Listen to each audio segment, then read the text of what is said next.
Have you ever wondered about the psychological wounds that victims of narcissistic abuse have to bear? And more importantly, how do they reclaim their true selves after enduring such trauma? In today's special video, we'll explore the unique personality traits that victims of this kind of abuse often develop, not their true personalities, but rather changes brought on by the negative impact of these experiences. These changes can stem from childhood trauma with a narcissistic parent or a chaotic, long-term relationship. I'll explain how these transformations occur, why they happen, and if you relate to this story, what you can do to regain your balance and reconnect with your authentic self. And if you'd like to explore more insightful and helpful topics, don't forget to hit the subscribe button and turn on notifications. A friend of mine, named Sarah, went through a challenging journey of recovery after leaving a toxic relationship. One of the first steps Sarah took was to seek help from a therapist, as she truly believed at the time that the problem lay within herself. Throughout her relationship with her narcissistic ex, he had skillfully convinced her that he was perfect and that any issues were solely her fault. After being manipulated for so long, Sarah began to believe, or at least doubt, that she was the root of the difficulties in the relationship. So she sought therapy for support, thinking she was the one who needed to change. During one of her therapy sessions, the therapist asked Sarah a question that took her by surprise. "Do you realize you're in an abusive relationship?" Hearing this, Sarah felt both a sense of relief that someone finally understood what she was going through and a deep shock at the recognition of her own situation.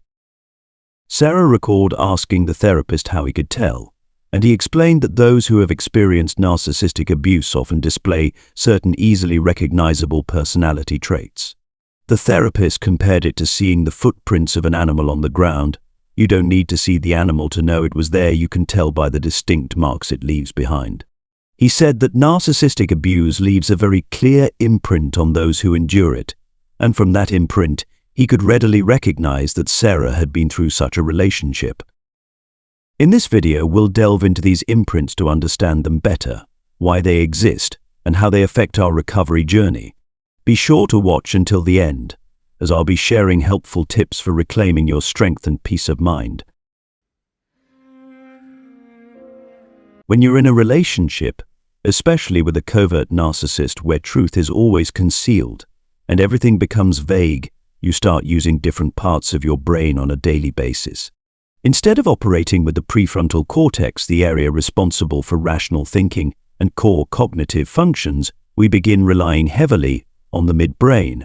Although the midbrain plays a crucial role in survival functions, it should only be activated in critical situations, like facing life-threatening danger. In such cases, the midbrain automatically takes over, overshadowing the prefrontal cortex. The problem is that narcissistic abuse keeps this midbrain response continuously active, keeping us in a constant state of heightened alertness. We no longer live in a state of rational thinking and awareness, but instead in survival mode. This explains why our personalities undergo such significant changes. Here are some practical changes we may experience. Feel free to share in the comments if this resonates with you or if there's anything I've missed. When we're no longer utilizing the prefrontal cortex, we lose the qualities that this part of the brain provides. When this area is active, we can pause, reflect, find solutions, cultivate compassion, feel joy, see the bigger picture, and make clear decisions. But when access to these abilities is lost and we're stuck in the midbrain, we end up in a loop of recurring stress-based reactions and narratives. Our emotional center becomes extremely sensitive. Fear responses become exaggerated, and we feel unsafe, unfocused, with poor memory, trapped in negative thoughts, and the brain constantly worries that something terrible is about to happen. Over time, we lose touch with our true selves and live in a perpetual state of fear. When this state persists, we can become trapped in 5 primary symptoms, including self-abandonment, toxic shame, harsh self-criticism, social anxiety, and emotional flashbacks. These 5 symptoms make us feel and behave as though they become part of our personality. We are no longer ourselves, instead caught in the cycle of these symptoms. For instance, emotional flashbacks occur when trauma lingers within the body.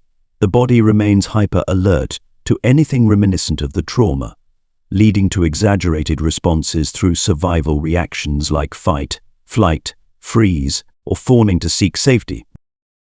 This can make us mistakenly believe that this is our true nature, but in reality, it's not. These are merely trauma responses that are stuck, like a clock with a jammed hand, unable to move forward. In truth, we are still intact, even if our feelings suggest otherwise. Beneath all the layers of damage, trauma impacts, and coping mechanisms we've developed from that trauma, true recovery isn't about becoming a new person, as there's nothing inherently wrong with us. Instead, it's about peeling back those accumulated layers of trauma and addressing the coping mechanisms to reconnect with our authentic selves.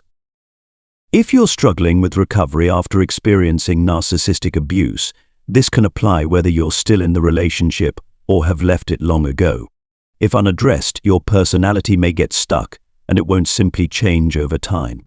One recognizable sign is that you're constantly on high alert. In any environment, your nervous system seems to be scanning for potential threats, preventing you from being fully present.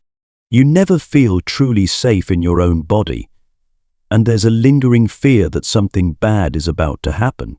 You frequently monitor your actions and gauge others' reactions to seek safety. You may be easily triggered, find it hard to regulate your emotions, and when survival responses like fight, flight, freeze, or fawn are triggered, it can take days for you to return to a calm state. Many people feel trapped in an endless cycle of trauma responses, never truly present in their bodies as their authentic selves. This heavily affects emotions, as we lose the qualities associated with the prefrontal cortex such as joy, enthusiasm, passion, and creativity. Instead, we get stuck in states like depression or anxiety, or drift between the two, and become absorbed in negative thoughts. For those who've experienced narcissistic abuse, this feeling is all too familiar. So, what should we do when we realize we've developed traits that come from enduring narcissistic abuse? This is where it gets challenging, as we often feel an intense desire to remove trauma from ourselves quickly and easily. However, that's rarely how it works, and many people learn this lesson the hard way. You may also face this realization.